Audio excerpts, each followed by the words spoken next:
boys and girls. It's Miss Marsha, and I am a parent-child educational specialist for Self-Help Coordinated Family and Community Engagement Grant Program. Happy Martin Luther King Day. I am so excited to share one of my favorite books about Martin Luther King Jr. It's called My Uncle Martin's Big Heart, and this is written by his niece, Angela Ferris Watkins, PhD, and illustrated by Eric Velasquez. And it gives us a little bit more of a picture of who Martin Luther King Jr. really was. So let's get reading. My Uncle Martin's Big Heart, a story about Martin Luther King Jr. through the eyes of his niece, whose name was Angela Ferris Watkins, PhD. She wrote the book, and Eric Velasquez did all these beautiful pictures. And there is a picture of Angela with her uncle. Have you ever heard of the man who spoke out, "I have a dream"? He was a great civil rights leader and an American hero. Do you remember his name? I'll give you a hint. His first name was Martin. Yes, his name was the Reverend Dr. Martin Luther King Jr., but to me, it was Uncle Martin. Actually, it was Uncle ML. ML was our family's nickname for him. The M stood for Martin, and the L stood for Luther. My brother Isaac, my cousins Alvida, Alfred, Derek, Darlene, and Vernon, and I all called him Uncle ML. I liked the sound of his nickname. It was fun to say. Most people did not know that Martin Luther King Jr. had a family nickname. So usually, when we were out in public, we called him Uncle Martin. People didn't see Uncle ML the way I saw him. What the world remembers about Martin Luther King Jr. is that he was the man who changed things. They remember that he worked hard to change laws in America so that all people had equal rights. They remember that he marched and protested and that he made hundreds of speeches and wrote several books. What they saw was a man who inspired thousands of people to join him in helping to change America. But I saw something very different. There was something very special about Uncle ML. I remember that my uncle loved to spend time with his family and send telegrams while he was away. He loved to laugh and make others laugh. He loved to work. He loved God and all people. And something else, he spoke with a great big voice.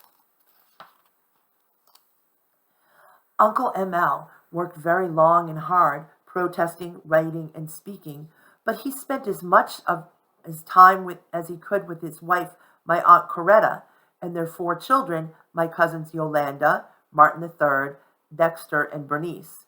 He loved them all very dearly. It was rather amazing that Uncle ML still found time to spend with the rest of us.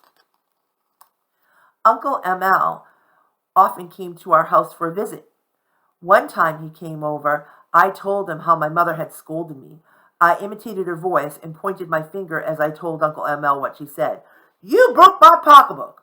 Although I was trying to make him smile, Uncle ML's smile made me forget how scared I was that I broke my mother's purse. He wanted me to say it over and over again. He thought it was funny.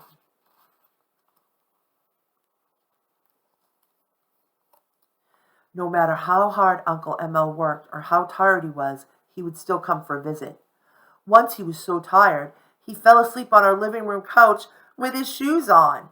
Can you imagine? My mother said we should never lie on the living room couch, and certainly not with shoes on. How could this be? Uncle ML had on a white shirt, his tie, his gold watch, and his black shoes. I guess my mother knew how tired Uncle ML was from all the good work he was doing, and she didn't want to bother him.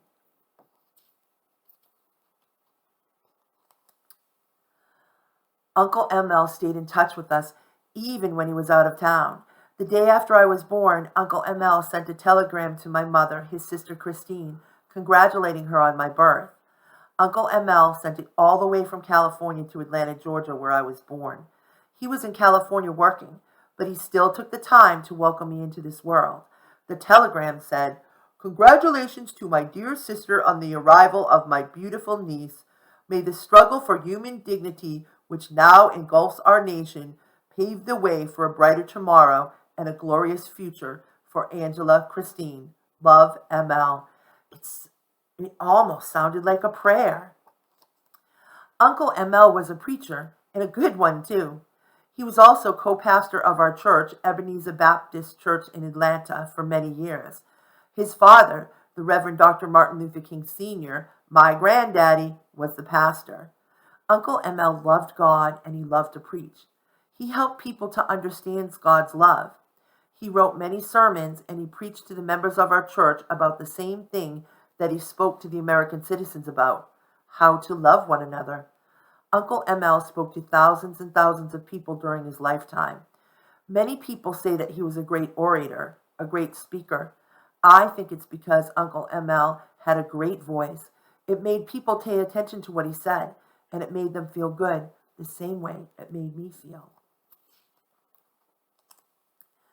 Most of the time, Uncle ML had a very serious expression, especially when he was speaking, like when he delivered his I Have a Dream speech.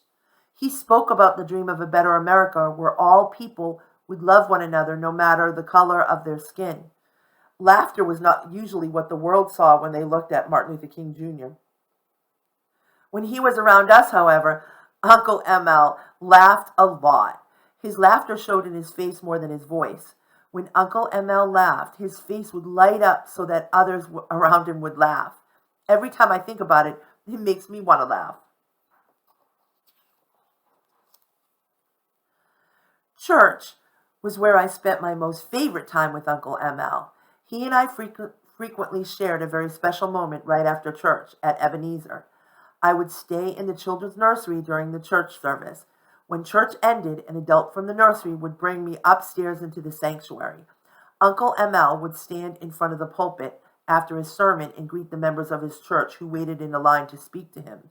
When Uncle ML saw me coming, he would step aside from the line, move into the aisle, and bend down. I would run down the aisle in my very best church dress and with my pigtails flying in the air to meet him. Uncle ML would pick me up and give me a kiss and a great big hug. In those special moments, I could feel Uncle ML saying, "I love you." That's what made Uncle ML so special. He had a very, very big heart, and it was all full of love. Uncle ML loved America. He wanted it to be the best country, a country where people of all races and colors would be treated with respect. He worked hard to show people how to change things by using love instead of hate. Today, people all over the world know about Martin Luther King Jr. They read about him in books, they listen to his speeches, and they read the books he wrote. Millions of people visit Atlanta to see where he was born, the church where he preached, and the place where he is buried. There are many streets, schools, and other buildings named in his honor throughout America.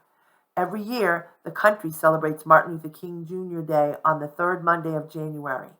It's all because he was an ordinary man with extraordinary love. And that is the end of this beautiful story. And there he is with his beautiful niece, Angela. I hope you enjoyed this book. It's very special to me.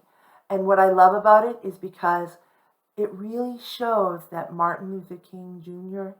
was a real living, breathing person with a family that loved him, especially his beautiful niece. I hope that you enjoy this day.